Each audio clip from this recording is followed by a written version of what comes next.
Bueno, a Diario de Cuatro le satisface mucho tener a este invitado de hoy, el doctor Rafael Alburquerque. Es vicepresidente de la República, abogado de Moisés Orión de los estrados de Nacional, ha estado presente, y funcionario público de muchísimo nivel, porque fue también ministro de Trabajo cuando se demandaba aquí una legislación y un respeto a las relaciones obrero-patronales. Tiene todo un historial, pero yo supongo que Rafaelito hoy quisiera, porque este es un espacio un poquito corto de tiempo, tratar los temas relacionados con su fuerza del pueblo, ese gran esfuerzo que realiza junto a Leonel Fernández por constituir una nueva fuerza política con vocación de poder. Buenos días, don Rafael.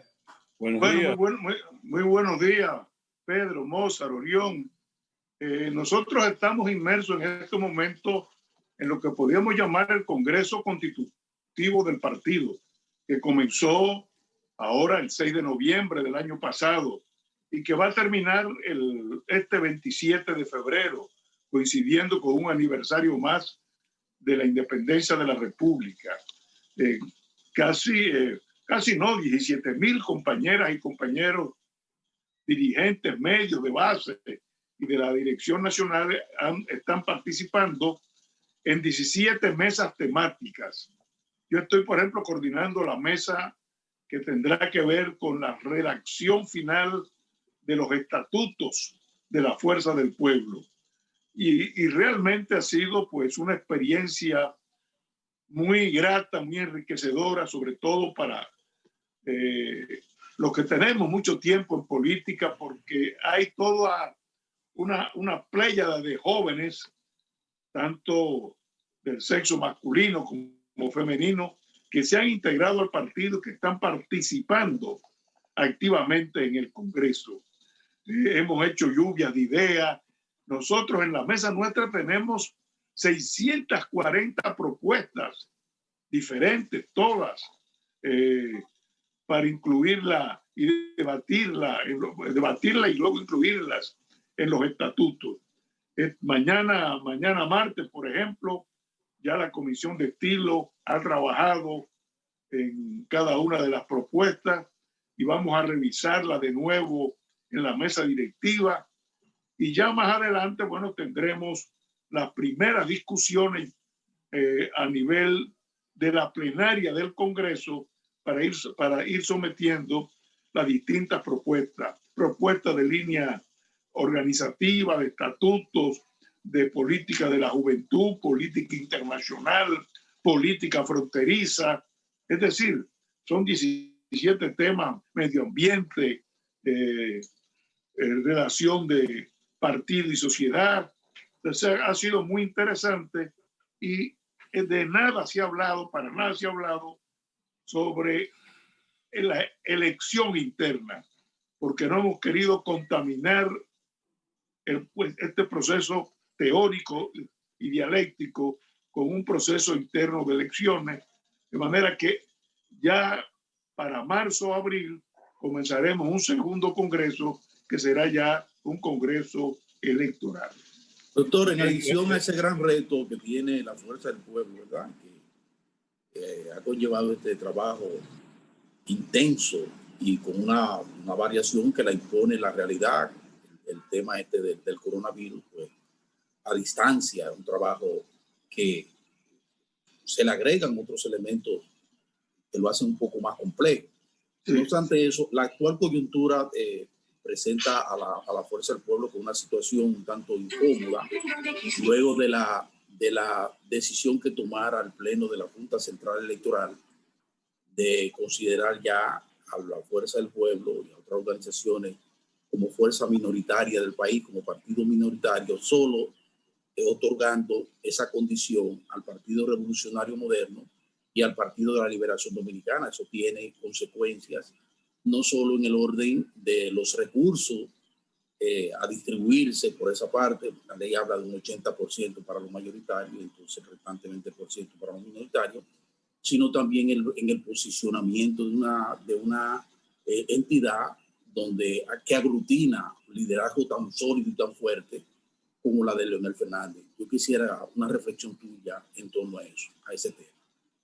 Oh, mira, cómo no, yo creo que a nosotros no nos preocupa tanto el que se hable de mayoritario, de minoritario, porque al fin y al cabo, cuando nosotros comenzamos en el PLD, la primera votación que tuvimos fue el 1% de los votos emitidos.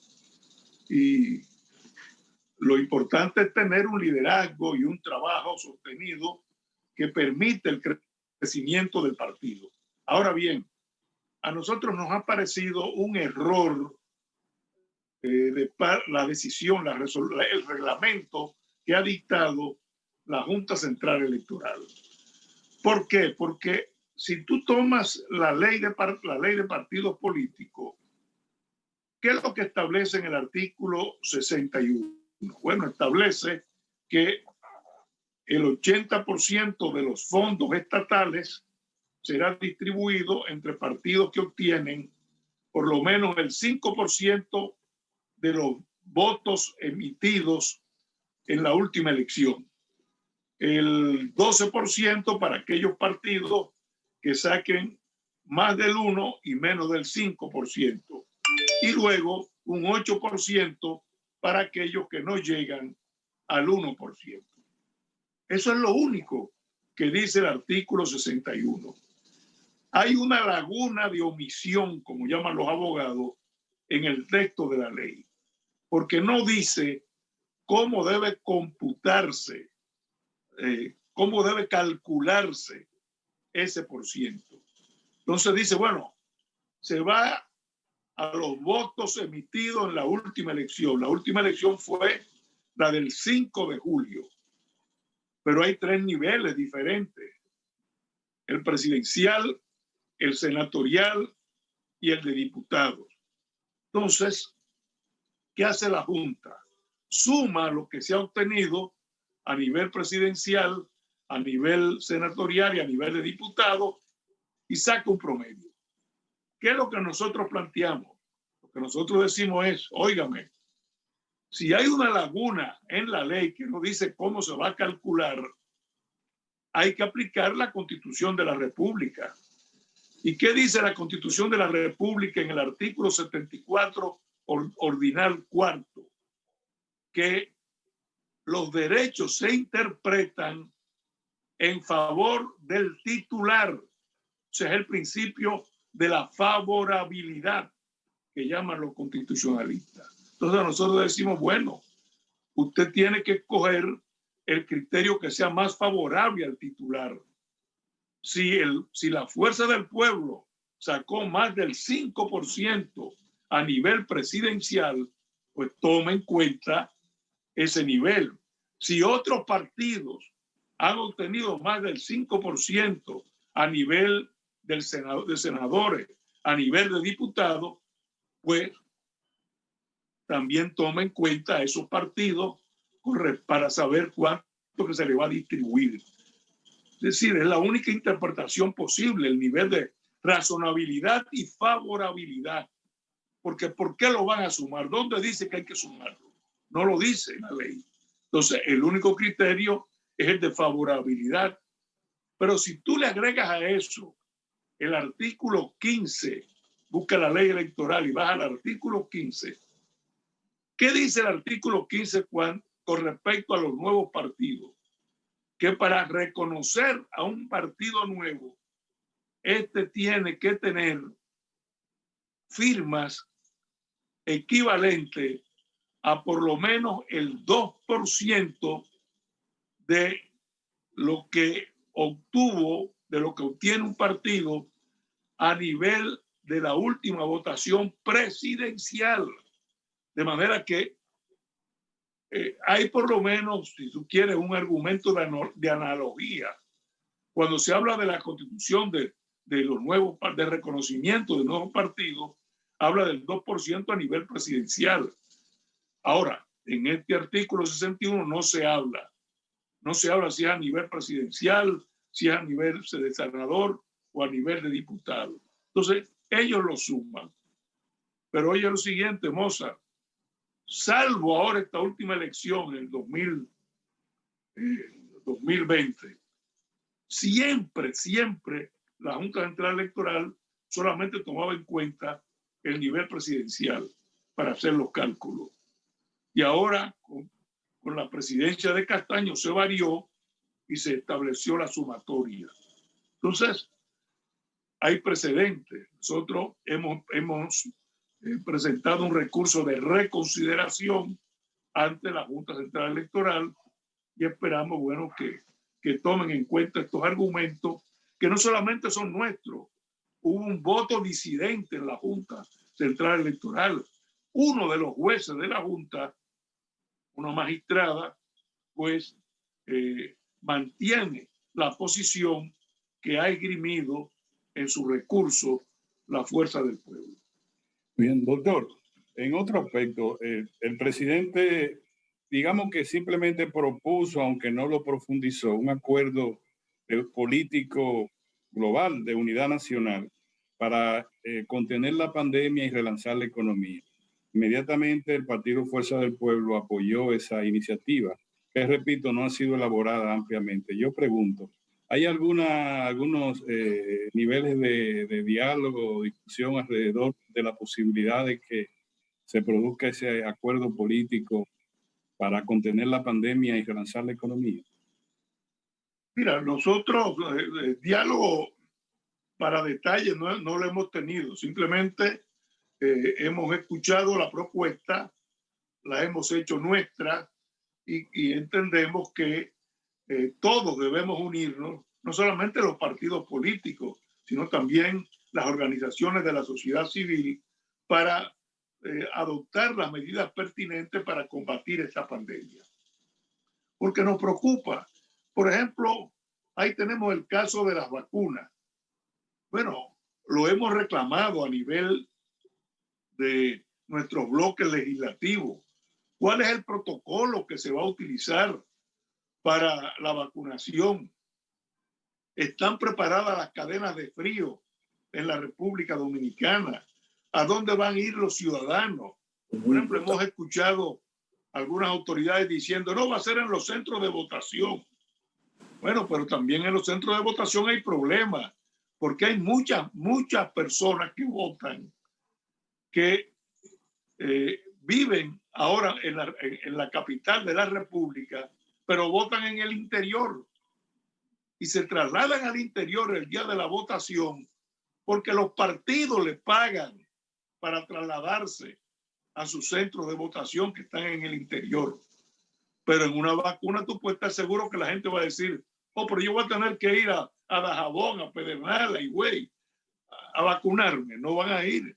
Entonces, yo creo que todas esas cosas hay que discutirlas en conjunto. Doctor, pero, lo primero, pero antes de iniciar el proceso hay que contar con la vacuna. Lo primero es contar con ella. La Organización Mundial de la Salud pidió ayer a las grandes naciones que pararan incluso su proceso de vacunación ya masiva, porque ya ellos han agotado las vacunas para médicos, paramédicos, y entonces dicen, párenlo ahí, porque ya vacunaron a ese personal más vulnerable.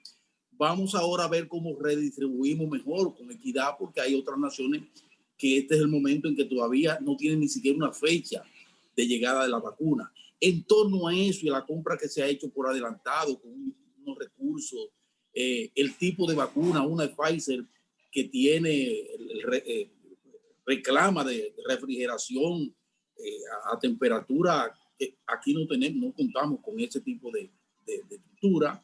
Y por otro lado, otra vacuna que está haciendo con niveles de cuestionamiento también. ¿Cómo han visto ustedes de la Fuerza por lo que pueden aconsejar en esa dirección mientras tanto, para ver cómo logramos algún lobby que nos haga traer la vacuna para por lo menos el personal médico, paramédico en el país? Mira, esas son de las cosas que hemos planteado y lo hemos reclamado a nivel de nuestro bloque legislativo, porque cuando uno está en oposición, pues el instrumento para llevar a cabo la política de oposición es precisamente el Congreso Nacional. Y hemos reclamado que haya esa claridad. Por eso hemos dicho, bueno, si el presidente quiere que todo el país se una en la lucha contra el COVID, bueno, pues vamos a hacerlo. No rechacemos esa llamada y entre todos vamos a cooperar para ver cómo combatimos la pandemia. Yo he visto precisamente en lo que estaba esperando entrar en el programa, pues el doctor Pedro Ureña hablando de la vacuna ahora actual Johnson & Johnson. Esa vacuna Johnson & Johnson solamente requiere una dosis y no requiere refrigeración. Y él decía, bueno, esta es la vacuna por excelencia para países como el nuestro. Entonces, bueno, no hay que casarse con una sola casa, un solo laboratorio. Yo veo ya en Bolivia están vacunando. Oye, nosotros somos un país mucho más desarrollado que Bolivia. En Bolivia Por están supuesto. Pero ahora, Costa Rica ya vacunó a todo el personal médico. Ahora, ¿con qué está vacunando Bolivia? Con la vacuna china. Con la China, sí. Con la China. Chile está vacunando con vacuna china y con vacuna rusa. Argentina. Entonces, Argentina también con la rusa. Entonces, ¿por qué razón nosotros tenemos que amarrarnos con una sola casa? Entonces, podemos también. Es con dos. Ahora tenemos Pfizer y tenemos AstraZeneca. Sí. Sí, pero ¿cuándo llegarán?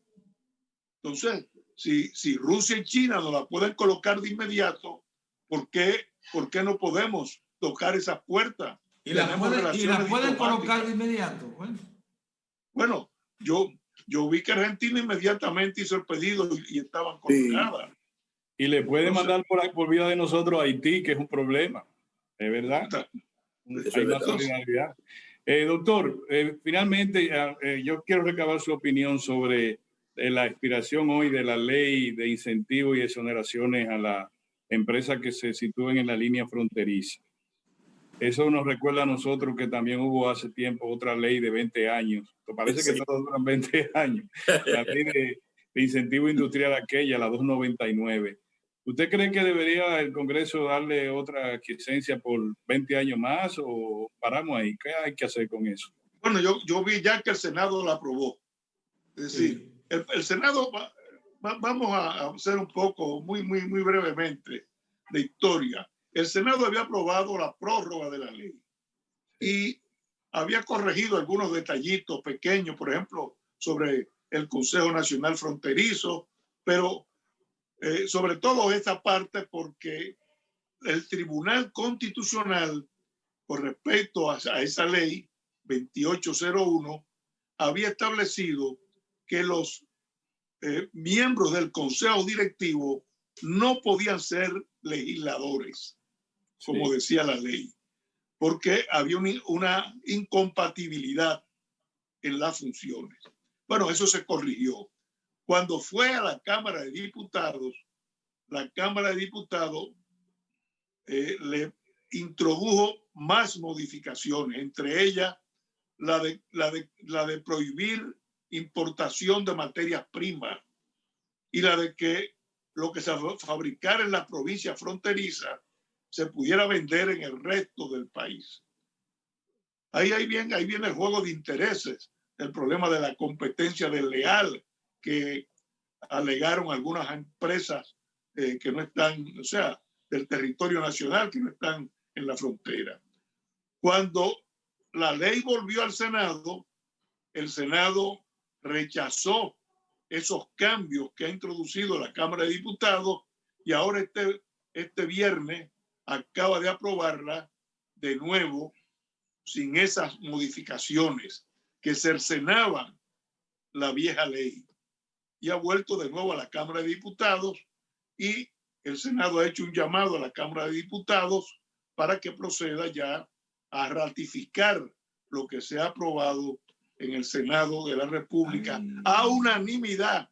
Todos los partidos han votado a favor de la ley. Hay un aspecto, Rafaelito, que sería bueno precisar. Parece que la Constitución establece que cuando una ley pasa por ese proceso, la Cámara de Diputados tiene obligatoriamente en tiempo hábil que conocerlo, en razón de que vence su... Sí. Bueno, de acuerdo con la Constitución tiene, si la prueba igual ya terminó y la ley que se vence hoy, por cierto, la ley... Hoy vence, sí. No, el 2 de febrero se vence. Sí. Bueno, Si la aprueba hoy la Cámara de Diputados o mañana, pues ya tendremos la ley. Ya. Así es la cosa. Si la Cámara de Diputados insiste en su versión, entonces sencillamente la ley se cae el 2 de febrero. Bueno, ha sido poco, pero bastante sustancioso. Para que se Rafael Albuquerque, viejo amigo entrañable de este programa y de cada uno de sus. Así mismo es. Encantado de escucharlos a todos. Un abrazo, igual. Un abrazo. Saludo allá a la familia de la Fuerza del Pueblo. A todos. Le envían un saludo también al doctor Fernández. Al doctor Fernández. Muchas gracias. Un abrazo a todos. Muy bien. Cómo no. Nosotros volvemos mañana, señores. Dios mediante. Bye bye. Así es.